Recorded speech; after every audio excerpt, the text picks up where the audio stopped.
Bonjour à tous. Bienvenue sur Pensée interdite. Aujourd'hui, nous allons plonger dans un sujet universel et souvent délicat, la gestion de la colère. Maîtriser sa colère est un défi constant pour beaucoup d'entre nous, mais c'est aussi une compétence cruciale pour maintenir des relations saines et une paix intérieure. Dans cette vidéo, nous explorerons des stratégies pratiques, des conseils et des insights psychologiques pour vous aider à mieux comprendre et maîtriser votre colère. Préparez-vous à un voyage vers l'auto-amélioration émotionnelle. Comprendre la colère. La première étape pour maîtriser sa colère est de la comprendre. Imaginez la colère comme une émotion primaire, une réaction naturelle à des situations perçues comme menaçantes ou injustes. Explorez les racines de votre colère, qu'elles soient liées à des expériences passées, des attentes non comblées, ou des déclencheurs spécifiques, est essentiel pour commencer à la maîtriser. Imaginez une situation récente où vous avez ressenti une montée de colère. Était-ce une réaction à une injustice, à un stress ou à une déception? Prenez un moment pour réfléchir à ces moments où la colère s'est manifestée et identifier les motifs récurrents.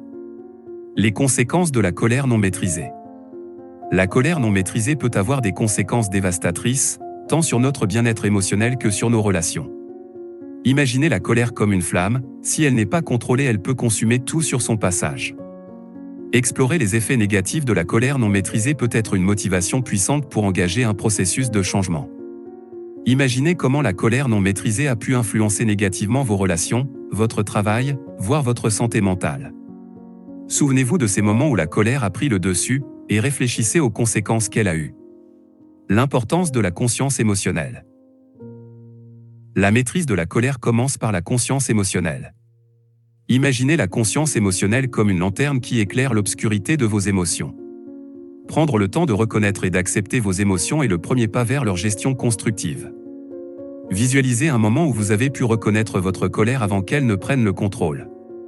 Cela peut être un instant où vous avez pris conscience de la tension dans votre corps, de votre respiration rapide, ou de la sensation de chaleur. La conscience émotionnelle vous permet d'anticiper et de prévenir la montée incontrôlée de la colère.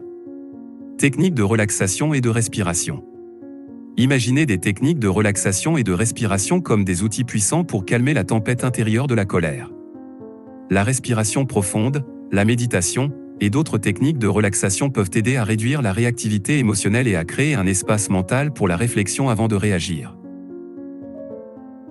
Pensez à un moment où la respiration profonde ou une technique de relaxation a eu un impact positif sur votre état émotionnel. Ces outils simples mais efficaces peuvent être pratiqués n'importe où, fournissant une bouffée d'air frais dans des situations tendues.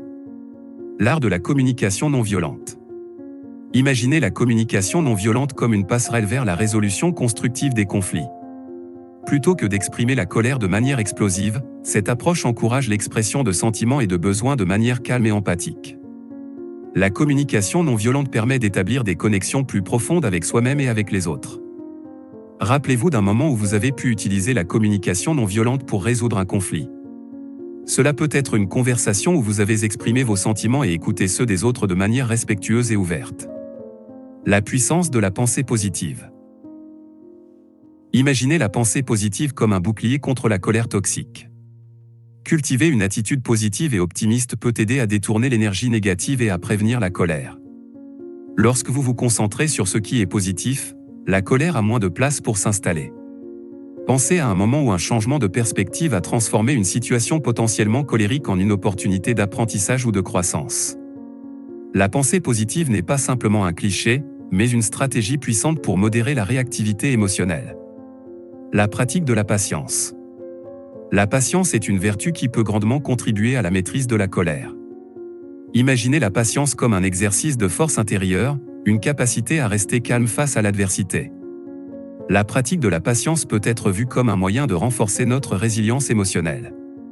Rappelez-vous d'une situation où la patience a joué un rôle clé dans la gestion de la colère. Cela peut être un moment où vous avez choisi de prendre du recul plutôt que de réagir impulsivement, offrant ainsi une perspective plus claire sur la situation. Identifier les déclencheurs de colère. La maîtrise de la colère implique d'identifier les déclencheurs spécifiques qui peuvent allumer la mèche. Imaginez les déclencheurs comme des avertissements qui nous indiquent que la colère pourrait surgir. En reconnaissant ces déclencheurs, nous pouvons élaborer des stratégies préventives. Pensez à des situations récurrentes où la colère a éclaté. Y a-t-il des schémas ou des circonstances spécifiques qui semblent déclencher cette émotion?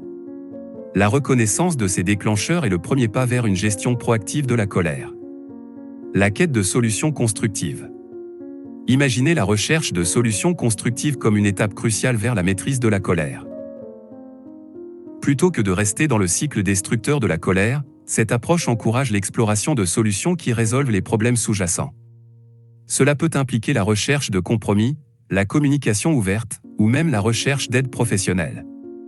Rappelez-vous d'une situation où vous avez été confronté à un défi et avez pu trouver une solution constructive plutôt que de succomber à la colère. Ces moments sont des témoignages de la puissance de la résolution proactive des problèmes. Apprendre de ses erreurs. La maîtrise de la colère est un voyage d'apprentissage continu. Imaginez chaque erreur comme une opportunité d'apprendre et de grandir émotionnellement. Plutôt que de vous blâmer, utilisez ces moments comme des leçons pour affiner vos compétences de gestion de la colère.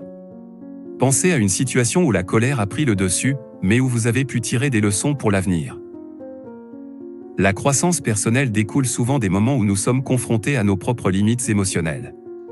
L'impact positif de la gestion de la colère. Imaginez l'impact positif que la maîtrise de la colère peut avoir sur votre vie.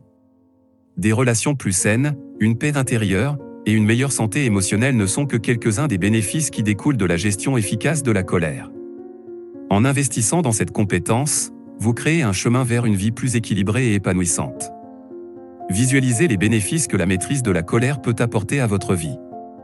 Cela peut être une amélioration des relations familiales, une atmosphère de travail plus harmonieuse, ou même une amélioration de votre bien-être mental général.